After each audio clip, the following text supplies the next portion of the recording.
Hi, Shalom friends. Perhaps you could help me figure out a passage in the Bible. It's Deuteronomy Chapter 11, and the verses that begin from 13. And I'm focusing on this because Jewish people actually say this passage not less than 2 times a day. And over here God says, if you will listen to my commandments, which I am commanding you today, and you will keep them, I will grant you the early and late rains. You will gather in your grain, your wine, your oil. I will provide grass in your fields for your livestock, and you will eat and be satisfied. I mean, wow. But if you allow your heart to be led astray, and you worship strange gods, then the anger of God will be kindled against you. He will close up the skies. There will be no rain. The ground will not yield its produce, and you will perish quickly from the good land that God is giving you. So you might think, what is there not to understand? It's quite clear. If you listen to God, you get tremendous blessings. And if you don't listen to God, you don't. I'll tell you what's bothering me.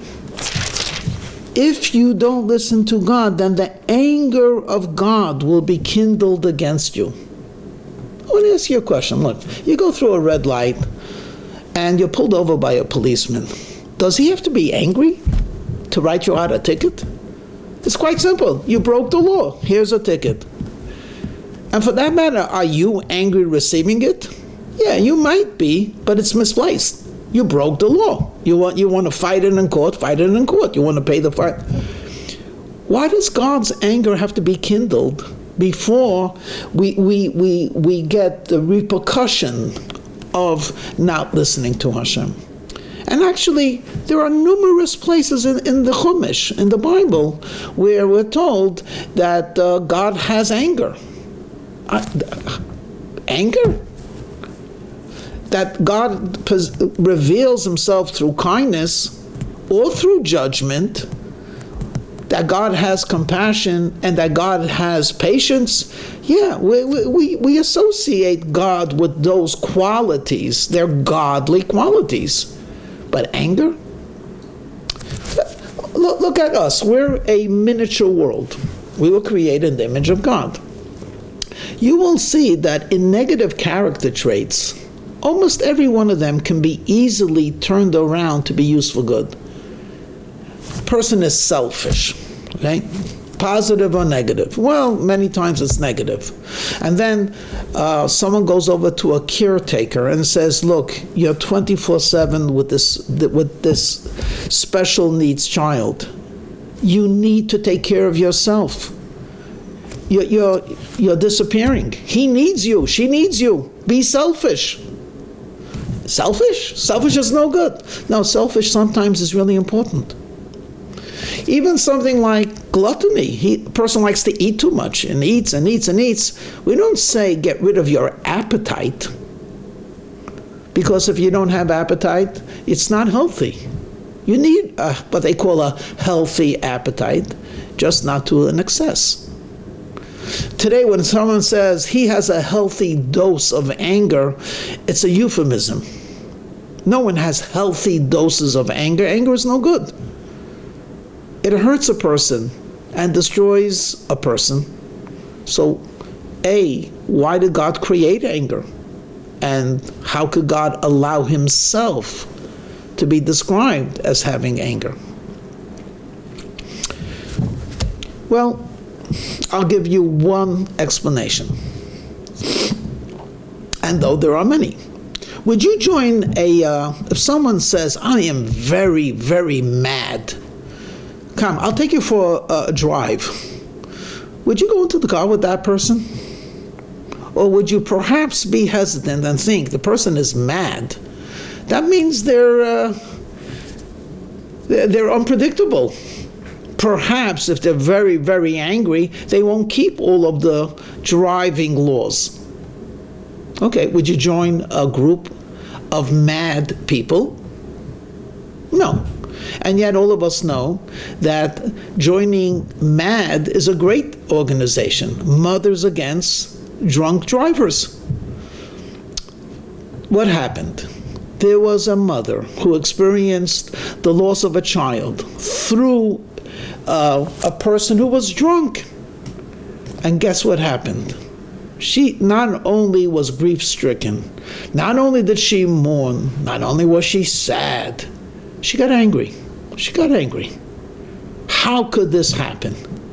And you know what she did? She started an organization, I think it's around 40 years old, and it has saved numerous lives. She did it not because she was grief-stricken, she did it because she was angry. She was mad. I want to give a definition of anger. Anger is focused energy to the exclusion of everything else. If you ever had to deal with an angry person, you were intimidated by that. Even if that angry person was someone inferior in strength, because you're in conflict. You're confronting someone who's filled not so much with anger, but with an energy, and they can't reason. You can't talk to them. You can't say, let's be reasonable about this. Listen, there's another side to the story. No, their energy is like a laser. It is so focused that there's no room for anything else. Angry people who use anger constructively can actually change the world for the better in a way that people who have no anger cannot. So if you're a mother and your child is being bullied in school, you might be sad, you might commiserate with your child, you might be upset, but if you're angry about it, you'll call the principal, you'll call the parent, you'll call other parents, you'll go to the PTA, because you're angry. This is not right, this should not be. If you're not angry, just sad or upset or hurt or wounded, you're not going to change the situation because you can't. But if you're angry, what do you mean you can't? Your anger is pure energy, and people are affected by that. People have cleaned up their neighborhoods, not because they have sympathy, but because they got angry. There are people that are homeless. There are people that are being hurt. We cannot allow this to be. Even justice sometimes needs anger. But anger is dangerous. You understand? When there's only energy focused, and there's no room for anything else in it, it's very, very dangerous. Like nuclear. So as a rule, don't be angry. But if you do get angry, because every human has anger, to paraphrase the words of the Rambam, people who live with their anger are not living, and people who have no anger are not alive. Which one is it? Well, if you're an angry person, your life is no life. You cannot reason. People cannot interact with you. And in the words of the sages, when you're angry, your mind stops functioning properly. And even if you're holy, you're a prophet, prophecy leaves. And yet, we're born with that capacity, with that energy, with that possibility, because it is powerful. So where does this leave us? You know, we get angry about things which we should not be angry about, and things that we cannot change.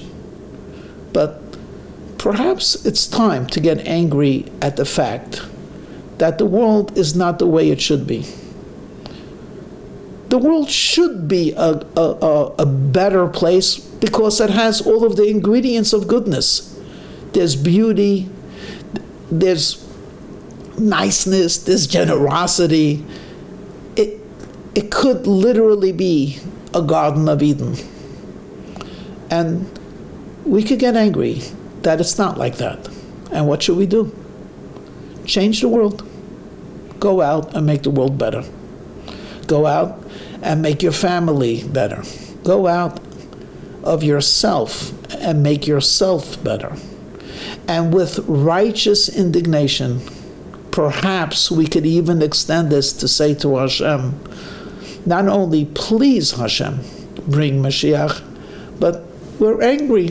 Why, Hashem, have you not yet brought the Messiah? We're trying. You know what's available. You know what we're capable. It's in your hands.